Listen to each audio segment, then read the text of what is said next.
Hey, CK here with Roughhouse Sports and Cooking. Today we're going to do a brisket.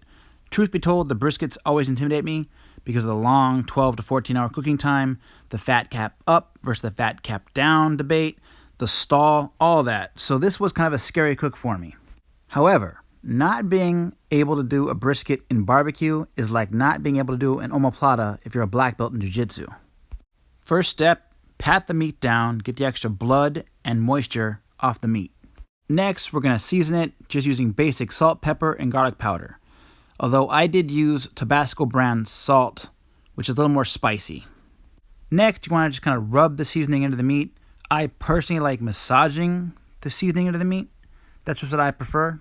Do both sides. So flip it over, add the spices on it, rub it in. Again, I like massaging in, just what I prefer. And for the first time, I'm using mesquite wood chips. Did some research, and it was said to have the best results. I'm using soaked wood chips with the minion method, and I'm starting my cook at 11 p.m. at night. Disclaimer, I ended up using a little bit of dry wood chips by one of the vent holes as well. I also want to note I didn't use tinfoil to wrap it or butcher's paper, just to let you know. Some of the more predominant pitmasters that I engage with suggested taking the meat right out of the refrigerator and then putting it on the smoker, and that will yield the best smoke ring. So that's what I did. After I seasoned the meat, I put it in the refrigerator, worked on the coals. So when I got to the 225 mark I wanted, I put the meat in, put the lid on, and adjusted the airflow dampers to try and keep it right there.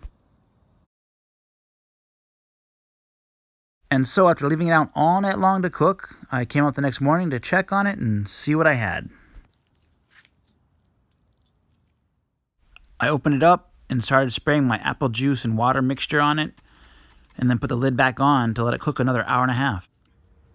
And now it's time for our beer of the week. All the way from Mississippi, Lazy Magnolia's Timber Beast Rye Double IPA. Look, they even give you tasting notes on the side. I love this beer. And now back to the meat. I was really excited with the bark. To me, this bark looked really good, especially for my first honest attempt. So after letting the meat sit there for a little over half an hour, I had to cut into it and look at the smoke ring, and I'm honestly impressed with the smoke ring.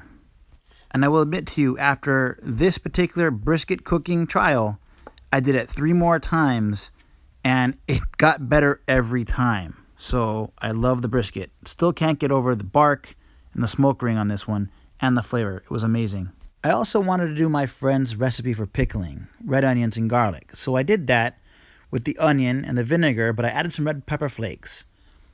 Put it in the boiling pot and bleached the onions and garlic for 30 seconds or so.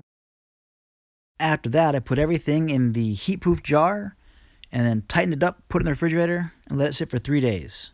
After that, it came out divine.